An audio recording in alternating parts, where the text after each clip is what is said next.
Hey, Versec 2010 back again with another deck video. This time I'm going to show off my Shadow Paladin deck. Now obviously Shadows are not getting any real support until we get the Avengers in set 12, but it's still playable and it's still fun to do. So start off we have Full. Obviously the only start you can use until the Nationals for single commit where we get Dark Gout. So for the time being, Full is still the only real target to use.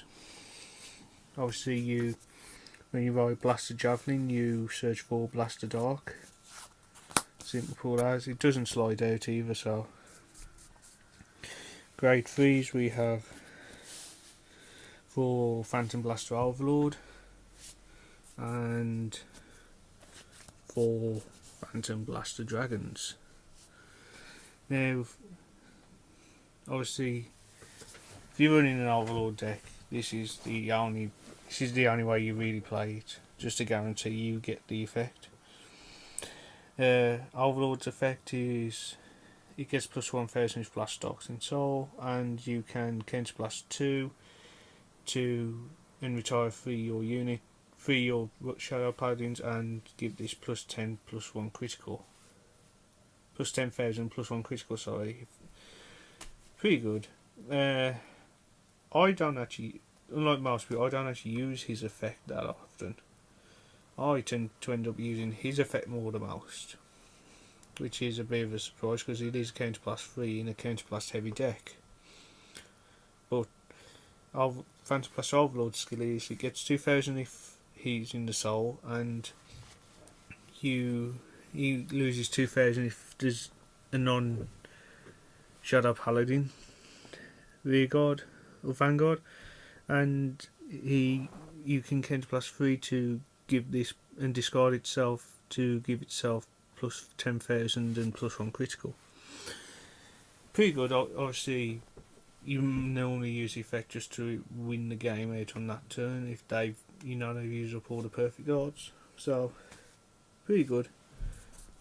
For grade 2s we run only 2 Blaster Dark because we only need 2, and I never use the effect, which is you get counterblast 2 and retire a unit. Pretty high cost, and it's only a Vanguard ability, so not really worth it. And it gets plus 1000 if Javelin in the soul. Then we got 4 Masquerade. If there's a Blaster Vanguard, it gets plus 3000 when it attacks. So, and that is any blaster, so it can be a Royal or even a Liberator from the gold. So versatile, but it would only be in Shadows. Then you got 2 Darkness Maiden Maka. You counterblast 2 to summon a grade 1 or lower Shadow Paladin from the deck in the same column as this. Very good to fill the field back up, and then this can be just used for insert fodder for you to play something like Masquerade later on. 2 in the main because it lets you draw into the deck. Although I have had the unfortunate ride in the main as the Vanguard, and obviously with just 3k power it is not that great. But yeah, you counterblast 1, discard a Shadow Paladin, and then draw 2 when it hits the Rearguard. And 1 random Tech Curse Lancer, just to start unflipping the damage. Grade 1s we've got 4 Blaster Javelin.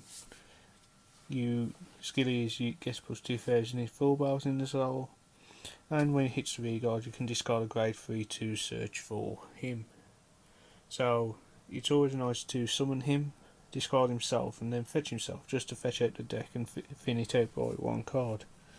Pretty good, but he is only a 6k boost after that, so he's been used. 4 8k because we need him in this deck and there's nothing else. I run one Guru Bell just because if I put it to the front, it can be a 9k attacker because it gets plus 2000 when it attacks.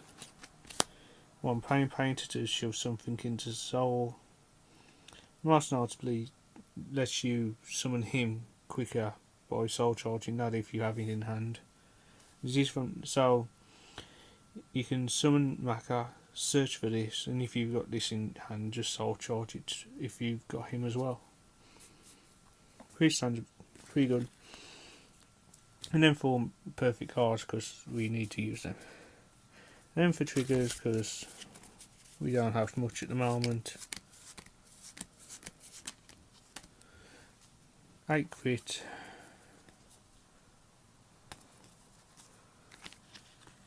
4 draw. 4 heal.